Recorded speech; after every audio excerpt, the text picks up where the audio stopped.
يلا نروح القلعة. كلمة خطرت على بالي فقررت اني اروح القلعة، وبالرغم من اني عارف القلعة حتة حتة الا اني كل مرة ببقى مبهور اكتر بتفاصيلها اللي ما بتنتهيش. المهم بيبدأ يومي من التجمع، وهناك بقابل فريق العمل عبد الله وحسين وعامر. بنركب عربيتنا ونقول الدعاء وننطلق على بركة الله. نوصل القلعة نقطع تذاكرنا واللي بالمناسبة 30 جنيه علشان احنا طلبة. ندخل بقى القلعة ونبدأ نلف في مساجد، وبدأنا بمسجد محمد علي، وهناك انا قلت القصيدة دي: يا صاحب الهم إن الهم منفرج،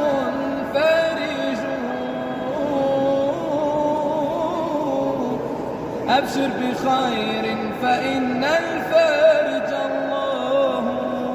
اليأس يبطغ أحيانا بصاحبه، لا تيأسن فإن الكافي الله.